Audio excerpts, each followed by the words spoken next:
स्टेज बांधे तशरीफ फरमा जर्नल जमीयत जनरल सेक्रेटरी जमीयत उलमा इस्लाम खैबर पख्तूनख्वा सेनेटर हजरत मौलाना अताउल हक दरवेश साहब, मुफ्ती नासर महमूद साहब डिप्टी जनरल सेक्रेटरी जमीयत उलमा इस्लाम खैबर पख्तूनख्वा, हाजी अब्दुल जलील जान साहब, मौलाना मोहम्मद रहीम हक्कानी साहब और जमात जमीयत उलमा इस्लाम खैबर पख्तूनख्वा,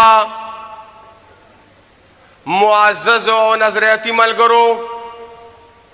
इज़्ज़तमंदो, दानंद जमीयत उलमा इस्लाम खैबर पख्तूनख्वा ज़ेर एहतमाम द वर्कर कन्वेंशन इनेकाद दाद कायद मिल्लत इस्लामिया हजरत मौलाना फजलुर रहमान से दहागे कम चिप कसूर के द कसूरवारो हल्को सरा कम खबर उकड़ला और पहागे बांधे हागा हल्को बदऊ मनला अलांग के द कायद मिल्लत इस्लामिया हजरत मौलाना फजलुर रहमान पूरा तकरीर के हम यो लफ्ज हम काबिल मुआखजा न हो, लेकिन आगे खल को चे कम खपल टाउट पर जरिए सरा खपलो कारिंदो पर जरिए सरा खपल लिफाफा सहाफियानों पर जरिए सरा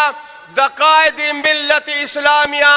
हजरत मौलाना फजलुर रहमान पर खिलाफ बांधे कम तूफान बदतमीजी बरपा का कम प्रोपेगंडे शुरू करला दकायद मिल्लत इस्लामिया हजरत मौलाना फजलुर रहमान दागे लमन दागदार कवले शुरू करल और कायद मिल्लत इस्लामिया हजरत मौलाना फजलुर रहमान खिलाफ चदद शहीदानो तौहीन करादा दद शहीदानो बेइज्जती करेदा द शहीदानो पर हक के नाजेबा अल्फाज इस्तेमाल करी दी दा इल्जाम पर हक सड़ी बांधे लगई चाच यौना चाच लसना चाच सलना चाच पहजार हाउ शहीदान वर्कड़ी दी चाच पहजार हाउ आगा खलक वर्कड़ी दी ची यो तरफ ता हम द राइट हैंड हो बल तरफ ता हम राइट हैंड हो द जमीयत उलमा इस्लाम द सफ़े अव्वल कायदीनु द जमीयत उलमा इस्लाम द सफ़े अव्वल मरगरियु द जमीयत उलमा इस्लाम मरकजी उहदेदारानु द जमीयत उलमा इस्लाम द पार्लियामेंट मेंबरान पातिशु द जमीयत उलमा इस्लाम द कौमी असम्बली मेंबरान पातिशु द जमीयत उलमा इस्लाम सूबाई मेंबरान पातिशु द जमीयत उलमा इस्लाम द ईवान बाला मेंबरान पातिशु चाच दुमरा लोई शहीदान वर्कड़ियु सोक चप हजार हाउ शहीदान वारिस थे चाच प काफिले बांधे हमले शवी दी चा बांधे पलक द्रे खुदकुश हमले शवी दी और आगे सड़ी तवाई उदाद शोहदाय तौहीन करे दे तकलीफ दे खबर न हो चे द शहीदान पे हवाले सर मौलाना फजलुर रहमान से खबर कड़वा तकलीफ पदे सर वो चे मौलाना से अब यो लफ्ज को चे लश्कर म जोड़वई लश्कर दादा कौम कार न दे दादा पब्लिक कार न दे चे बलूचिस्तान तजे अलता मलकानु बांधे अलता मशरानु बांधे अलता उलमाए किराम प्रेशराइज के तब खैबर पख्तूनख्वा के गर्जे अलता मलकान प्रेशराइज के अलता उलमा प्रेशराइज के और अलता खल को तवाई च लश्कर जोड़ का मौलाना साहब सिर्फ दुमरा उवेले च ज लश्कर जोड़ कम जटो पक वाखलम ब्यातद कम मरज दवाए ता बांधे च 85% बजट तो खुरे नो तदा कम मरज दवाए दा प्राइवेट लश्कर हो तरनन रजी पूरे हागा प बांग्लादेश के आगे खलको ता पानसेनी मिलावीगी न जवले प्राइवेट लश्कर जोड़ कम दा हुकूमी खलक ता दा जंगुना बबिया पसदयो बांधे रवान वी इज्जतमंदो कायद मिल्लत इस्लामिया हजरत मौलाना फजलुर रहमान साहब द देखल को दा हगा कमजोरियानो निशानदही उकड़ा और तेरे तलाशा प बलूचिस्तान के नन ما مرکزی مجلس عمومی اجلاس په کراچۍ والا پېښور ته منتقل کو 19-20 ستمبر باندې. ولې مې منتقل کا چې د بلوچستان خلک کراچۍ ته نشي ترې. الته بلوچستان لیبریشن آرمی والو خلکو هغه روډونه قبضه کړي دي، پلونه یې وغورځول، سرکاري عماراتو باندې قبضې کړي دي. بلوچستان عملا هغه د دهشتګردو په قبضه کې ده. خیبر پختونخوا عملا د دهشتګردو په قبضه کې ده. زما په خیبر پختونخوا کې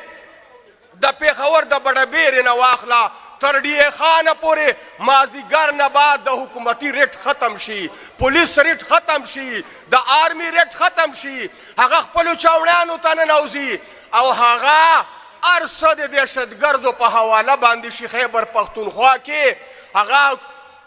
سرکاري ریټ نشته، حکومت ریټ ختم دی. قائد ملت اسلامیه وایي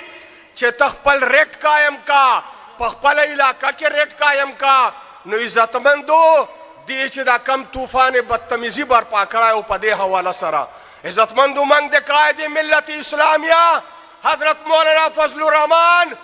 د قصور د بیانیې سره د جمعیت علما اسلام یو ورکر ولاړ ده. ولاړ یو کنه انشاءالله ټول لاسونه اوچت کړئ. د قائد ملت اسلامیه حضرت مولانا فضل الرحمن بیانیې سره به انشاءالله العزیز تر مرګه پورې ولاړ یو. عزتمندو یو بل گزارش هغه ما ادا کوو چې الحمدلله جمعیت علما اسلام هغه په خپل دستور کې چونکې جمعیت علما اسلام اوس سټریټ روټ لیول جماعت ګرځېدلی ده. الحمدلله جمعیت علما اسلام د ملک یو مضبوط ترین عوامي او سیاسي جماعت دی، مضبوط ترین یو مذهبي جماعت دی. او کله چې جماعت دومره لوی وسیع شي نو هغې کې د هرې شعبې د افرادو د خدمت ضرورت شي. جمعیت علما اسلام هغه د هرې شعبې هغې تنظیمونه جوړ کړي دي. نو په هغې سره یو اهم تنظیم چې هغه جمعیت اساتذه په نوم سره، چونکې که ستاسو په علم کې وي نو زموږ جمعیت اساتذه هغه د استادانو په لیول باندې الحمدلله زموږ د یو څو ملګرو، زموږ د سرپرست محمد رحیم حقانی صاحب، ډیپټي کنوینر حاجی محمد رویدار صاحب، ډاکټر ضیاء الدین صاحب، مولانا تمیز الدین او موږ سره نور ملګري چې کم دي معاونین، د هغې الحمدلله شب و روز په محنت په نتیجه کې جمعیت اساتذه د صوبه خیبر پختونخوا یو مضبوط د استادانو تنظیم دی. الحمدلله کم زاړه تنظیمونه چې وو دومره ورکر هغې سره نشته څومره چې جمعیت اساتذه سره ده. نو چونکې موږ چې کله د تبدیلي خبره کوو، موږ چې کله په ملک کې د انقلاب خبره کوو، موږ چې کله د پارلمان خبره کوو چې زه به په اقتدار باندې راځم، نو چې کله زه په اقتدار باندې راځم زه د تبدیلي خبره کوم نو ما سره افراد هم پکار دي، ما سره سرکاري مشینګري هم پکار ده. نو هغه هلکان چې سکول نه راځي، کالج نه راځي، یونیورسټۍ نه راځي، هغه ای سی جوړېږي، هغه ډي سی جوړېږي، هغه کمیشنر جوړېږي، هغه به دا سیسټم چلی. نو د هغې تربیت د دې استادانو په لاس کې دی، هغه رجال کار به دا استادان تیاري. نو دا تنظیم مضبوطول دا د ټول خیبر پختونخوا د اضلاعو هغې ذمهداري ده. الحمدلله جمعیت اساتذه یو مضبوط تنظیم دی. خو که کم ځای کې لږه کمزوري وي نو زه بحیثیت صوبایي کنوینر هغه ټولو اضلاعو ذمهدارانو نه دا درخواست کوم چې جمعیت اساتذه په خپلو اضلاع، په خپلو تحصیلونو او په خپلو حلقه جات کو مضبوط تنظیم وګرځوي. زه یو ځل بیا د جمعیت علما اسلام خیبر پختونخوا دومره عظیم الشان ورکر کانونشن په انعقاد باندې هغې ته خراج تحسین پیش کوم. و آخر دعوانا الحمدلله رب العالمین.